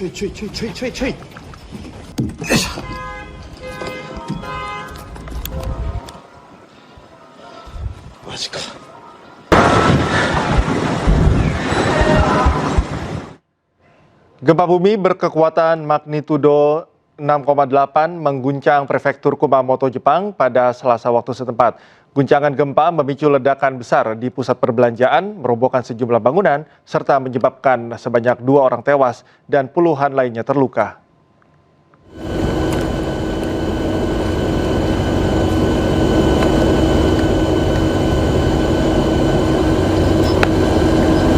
Ledakan di Aeon Mall menjadi salah satu insiden paling dramatis dalam bencana ini. Dikabarkan 2 perempuan berusia 20 tahunan meninggal dunia dan puluhan lainnya terluka. Dalam rekaman memperlihatkan bagian sisi bangunan yang menampung sekitar 200 toko hancur dengan rangka baja terbuka dan puing-puing berserakan di area parkir. Sementara itu penyebab ledakan masih diselidiki dengan dugaan awal mengarah pada kebocoran gas. Gempa juga memutuskan aliran listrik ke puluhan ribu rumah, menghentikan transportasi dan ratusan ribu warga mengungsi.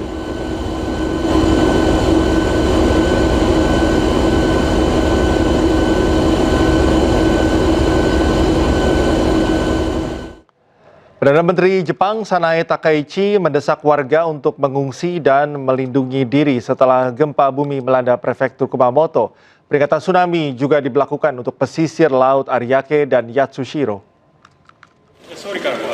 本日16時27分ごろ、熊本県熊本地方を震源とする地震が発生し、熊本県宇城市、氷川町で最大震度7を観測したほか、九州の広い範囲にわたって強い揺れを観測しております。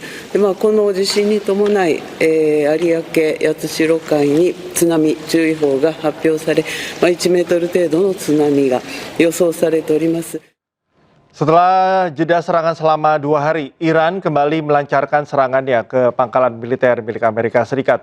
Kali ini Iran menyasar pangkalan udara Muwafiq Salti di Yordania.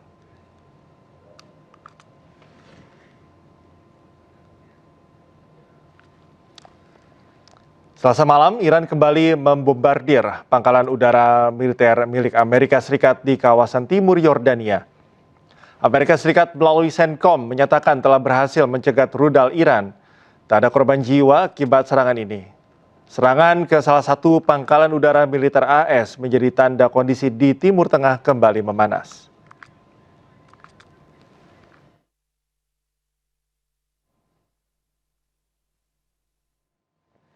Di tengah jeda serangan, Iran terus perkuat militernya. Kali ini mereka mengembangkan drone Karar bersayap rudal Majid untuk menghadapi MQ-9 Reaper Amerika Serikat.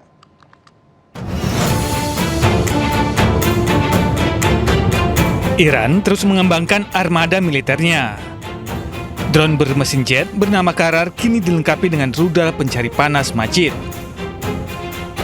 Rudal Majid atau AD-08 berfungsi untuk misi pencekatan udara serta rudal jarak dekat hingga 8 km. Kombinasi ini diklaim mampu mengancam drone canggih Amerika Serikat seperti MQ-9 Reaper. Drone Karar akan digunakan oleh unit pertahanan udara Iran, terutama di wilayah perbatasan dan kawasan strategis.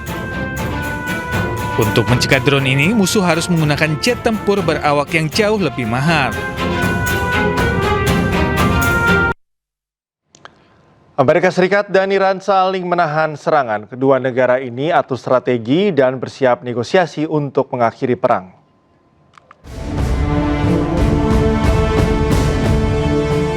Setelah lebih dari 4 bulan, Amerika Serikat dan Iran kembali menghentikan serangannya. Kedua negara merancang strategi baru. Meski berhenti, namun perang psikologi masih berlanjut. Iran kerap menampilkan perkembangan senjatanya ke media sosial. Sementara Amerika Serikat terus menekan kapal-kapal yang keluar masuk dari pelabuhan Iran. Kondisi di Selat Hormuz pun masih panas. Kapal-kapal masih mengantre untuk bisa melintas. Presiden Amerika Serikat Donald Trump menyebut Iran mengajak Amerika Serikat untuk negosiasi. I have plenty of time. Their whole shoreline is wiped out. The strait is in very good shape. And we're talking right now. You know, they wanted to talk. The people said, please don't shoot last night, the night before, 2 nights. Don't do it. You know, we're having good talks. So we'll see what happens. I think there's a good chance that something could happen. And if it does, good. If it doesn't, we go back to doing what we were doing 2 days ago. Meski kedua negara hentikan sementara serangan, namun konflik meluas. Kelompok Houthi di Yaman terus menyerang sejumlah fasilitas milik Arab Saudi. Houthi beralasan serangan adalah balasan atas serangan Arab Saudi ke bandara mereka di Yaman.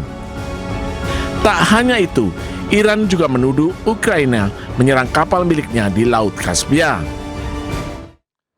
Tim negosiator dari Iran dan Oman tengah berupaya mencapai kesepakatan untuk mengaktifkan kembali jalur pelayaran melalui Selat Hormuz.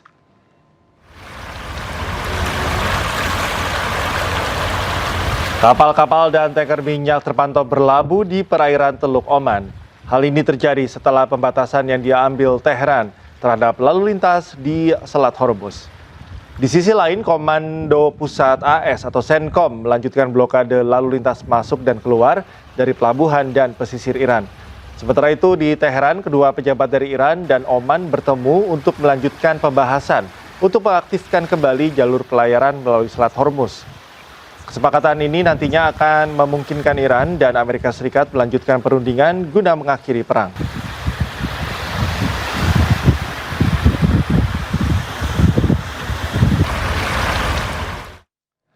Kita ke informasi lainnya, pemirsa. Forum Bimbingan Teknis Anggota Legislatif Partai Perindo se-Indonesia di Jakarta, Partai Perindo memberikan beasiswa kepada 77 mahasiswa berprestasi untuk terus belajar mengejar mimpi.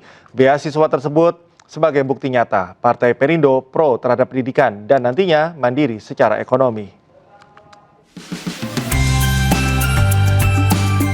Selain dimanfaatkan untuk menyamakan suara para anggota legislatif se-Indonesia, BIMTEK Partai Perindo yang digelar di Jakarta juga memberikan beasiswa kepada mahasiswa berprestasi.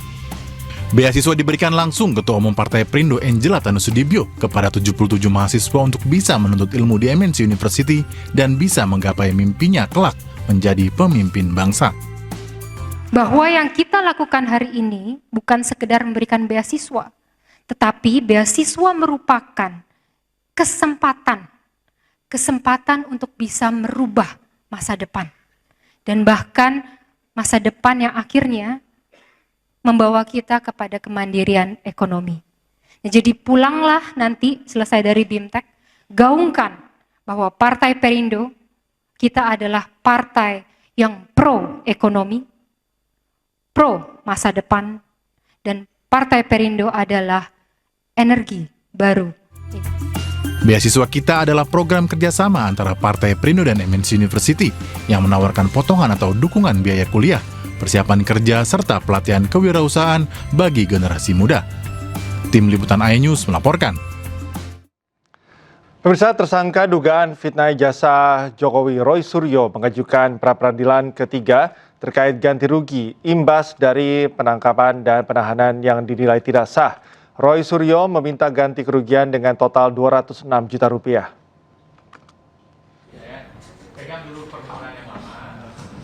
Sidang pra-peradilan ketiga Roy Suryo digelar di Pengadilan Negeri Jakarta Selatan pada Rabu siang.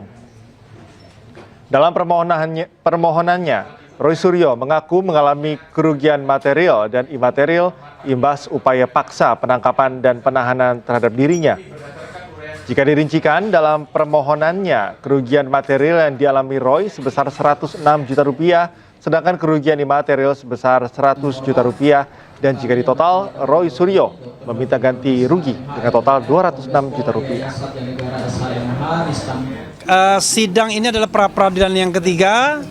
Sebentar saja karena kita hanya menyampaikan ganti kerugian, dan ini adalah kelanjutan dari dikabulkannya prapit pertama mengenai tidak sahnya penggeledahan, penangkapan dan penahanan. Dan menurut KUHP, Kitab Undang-Undang Hukum Acara Pidana, Undang-Undang Nomor 20 Tahun 2025, ada hak bagi tersangka yang kemudian penangkapan dan penahanannya dinyatakan tidak sah untuk menuntut ganti rugi, dan kita tadi sudah menyebutkan angkanya 206 juta rupiah. Untuk menegaskan bahwa uang itu bukan hanya untuk kami terima saja, ya. Bukan untuk kami, sama sekali bukan untuk kami, tapi untuk yayasan yang bersangkutan.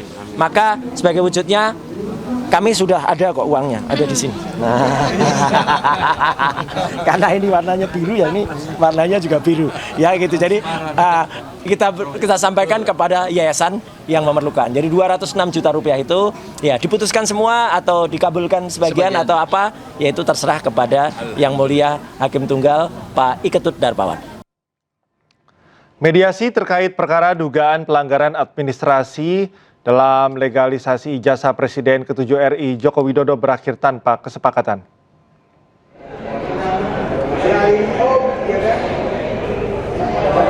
Dengan demikian, perkara yang diajukan pengamat kebijakan publik Bonatua Silalahi akan berlanjut ke tahap pembuktian di persidangan. Bonatua mengatakan pihaknya dan para tergugat tidak mencapai titik temu dalam proses mediasi. Karena itu, para pihak sepakat untuk melanjutkan perkara ke persidangan. Diketahui 3 pihak dari Universitas Gadjah Mada, yakni mantan Dekan Fakultas Kehutanan UGM yang menerbitkan ijazah, Profesor Muhammad Naim, mantan Dekan Fakultas Kehutanan UGM, Profesor Budiadi, dan Rektor UGM, Profesor Ova Emilia. Bonatua menilai pihak UGM tidak menunjukkan itikat baik untuk hadir dalam proses mediasi. Awalnya kan karena kita merasa kalau ada niat baik, ya, maka kita hanya meminta maaf saja dengan mengakui kesalahan. Tapi terakhir tadi saya berpikir karena saya lihat ini tidak ada niat baik, maka kita kepikiran untuk meminta ganti rugi, ya. Ini karena ada tidak niat baik nih. Kita akan minta ganti rugi atas kerugian-kerugian yang kami alami baik secara material maupun imaterial. Beda kasus tadi kalau 4 kali pertemuan ini ada niat baik. Ternyata mereka tidak merasa bersalah dan tidak punya niat baik dari versi kita. Majelis Hakim Pengadilan Negeri Jakarta Timur mengeluarkan putusan sela menyebut surat dakwaan jaksa penuntut umum tidak dapat diterima dan batal demi hukum karena dinilai kabur. Jaksa telah memperbaiki dakwaannya dan sidang akan kembali digelar Kamis pekan depan.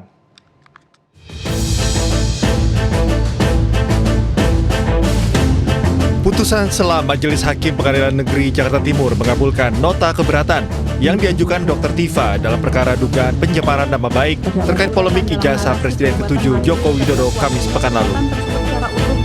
Surat dakwaan jaksa tidak dapat diterima dan batal demi hukum karena dinilai kabur. Hakim menilai penggunaan ketentuan KUHP lama dan KUHP baru secara bersamaan dalam dakwaan subsidiar menimbulkan ambiguitas atau tidak jelas.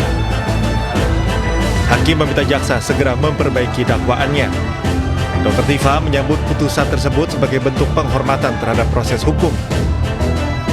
Seluruh rakyat Indonesia, percayalah bahwa keputusan dari Majelis Hakim pada hari ini untuk menerima eksepsi kami tidak menyurutkan langkah saya, tidak menyurutkan langkah kami untuk terus memperjuangkan kebenaran, terutama terkait dengan persoalan yang selama ini sudah menjadi beban bagi seluruh bangsa Indonesia terkait dengan otentitas dari ijazah yang selama ini menjadi polemik. Sehingga apa? Sehingga ke depan kita tidak perlu harus menemui persoalan ini lagi. Sementara itu, menurut kuasa hukum Joko Widodo, Rifai Kusumanegara, putusan tersebut hanya mengoreksi konstruksi surat dakwaan dan tidak menghentikan proses hukum. Untuk kembali ke pihak jaksa, bahkan kalau mau perbaiki 1-2 hari pun selesai. Tinggal diperbaiki, ajukan lagi itu kembali ke pihak jaksa. Tapi kembali lagi kita hormati, tentunya mereka harus ada semacam ekspos internal untuk membahas lebih lanjut dan menentukan perbaikan konstruksi pasal seperti apa. Jaksa telah memperbaiki dakwaan dan telah melimpahkan kembali ke PN Jakarta Timur. Rencananya sidang pertama akan digelar pada Kamis 6 Agustus pekan depan. Dari Jakarta, tim liputan iNews melaporkan. Sebelumnya, Majelis Hakim Pengadilan Negeri Jakarta Timur mengabulkan eksepsi terdakwa kasus ijazah Jokowi T. Fauzia Tiasuma. Sidang pun tidak dilanjutkan ke pemeriksaan saksi, ahli, dan terdakwa. Demikian sidang selesai dan ditutup. Hadirin dimohon berdiri, Majelis Hakim bersiap. Suasana sidang eksepsi T. Fauzia Tiasuma atau Dr. Tifa riuh setelah Hakim Pengadilan Negeri Jakarta Timur menerima eksepsi terdakwa kasus tudingan ijazah palsu Presiden ke-7 RI Joko Widodo. Dengan dikabulkannya eksepsi terdakwa, maka sidang Dr. Tifa yang didakwa melakukan tindak pidana fitnah dan pencemaran nama baik Presiden ke-7 RI Joko Widodo atas tudingan ijazah palsu tidak akan dilanjutkan ke tahap berikutnya.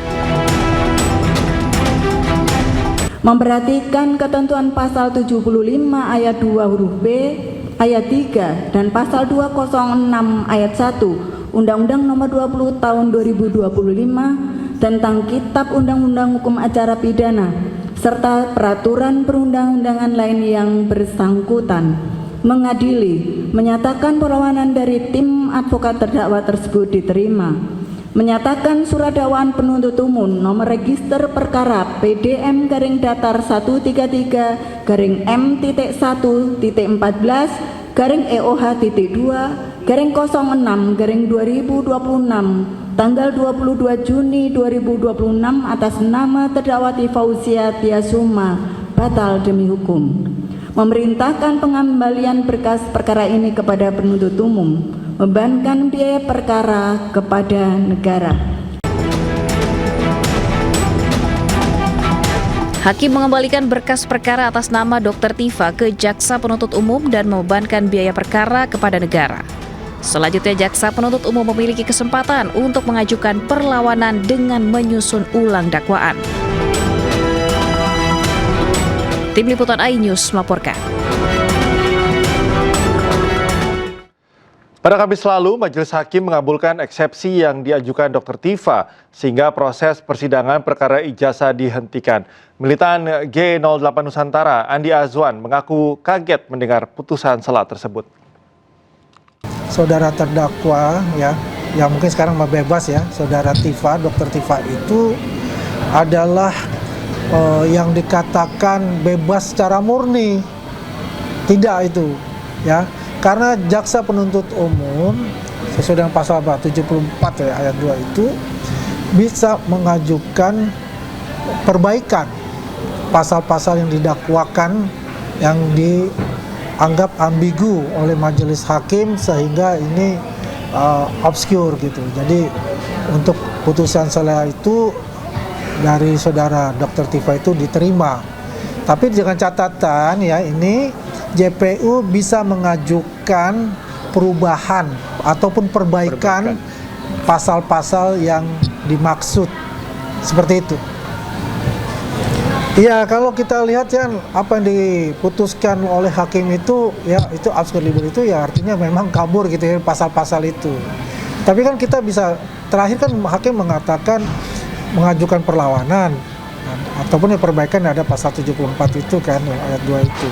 Ya, saya rasa pasti akan dilakukan oleh jaksa penuntut umum untuk perbaikan-perbaikan yang diminta oleh majelis hakim ini bukan berarti bahwa perkara ini bebas secara murni atau tidak lanjut ke persidangan berikutnya. Itu tidak itu gitu loh ya. Jadi hal ini yang menimbulkan ada suatu persepsi yang mungkin ya, persepsi itu yang menjadi yang perlu kita luruskan di publik gitu loh ya, bahwa ini bukan suatu pertandingan gitu, bahwa ini tidak berakhir, bahwa ini masih ada tahapan-tahapan selanjutnya ya, yang nanti JPU itu akan memberikan yang namanya perubahan perbaikan pasal itu, dan itu pasti akan berlanjut karena belum masuk kepada pokok perkara itu sendiri gitu. Ini baru masuk putusan sela untuk itu. Ya memang semua kan tergantung dari jaksa penuntut umum untuk itu. Kalau nanti jaksa penuntut umum itu sudah memasukkan, ya sudah. Ya, itu akan berlanjut. Itu jadi ada surat dakwaan barulah nanti. Setelah Pengadilan Negeri Jakarta Timur mengabulkan eksepsinya pada Kamis lalu, Dr. Tifa memastikan tetap akan memperjuangkan kebenaran terkait pembuktian ijazah Jokowi. Dr. Tifa tetap akan berjuang membuktikan hasil penelitiannya mengenai ijazah Jokowi. Dan pemirsa, usai sudah kebersamaan kita dalam iNews sore hari ini. Temukan informasi-informasi terbaru lainnya di www.inews.id. Cuplikan tayangan berita iNews dapat disaksikan di kanal YouTube @officialinews. Dan jangan lupa saksikan Rakyat Bersuara sesaat lagi bersama rekan saya Aiman Wicaksono. Update terus informasi terbaru Anda dan siapkan 3 botol air mineral yang setara 2 liter air untuk 1 hari penuh kesejukan.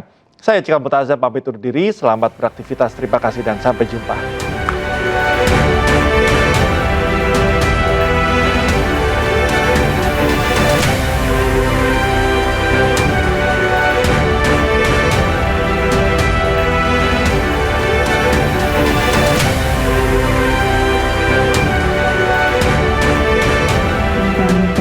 Dan ditutup.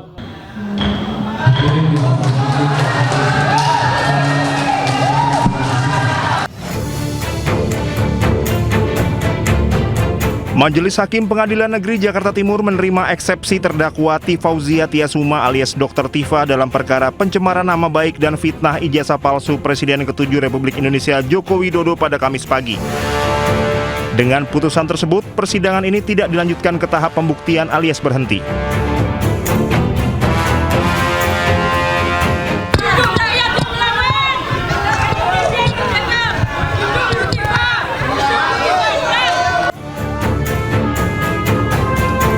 Setelah mendengarkan pengucapan putusan, Dr. Tifa menyatakan putusan ini tidak menyurutkan langkahnya untuk membongkar perkara ijazah Jokowi.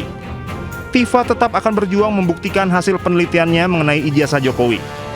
Tifa menambahkan perjuangan ini merupakan bentuk komitmen dari awal dirinya bersama tim kuasa hukum termasuk Roy Suryo yang juga terseret kasus ijazah Jokowi. Seluruh rakyat Indonesia, percayalah bahwa keputusan dari Majelis Hakim pada hari ini untuk menerima eksepsi kami tidak menyurutkan langkah saya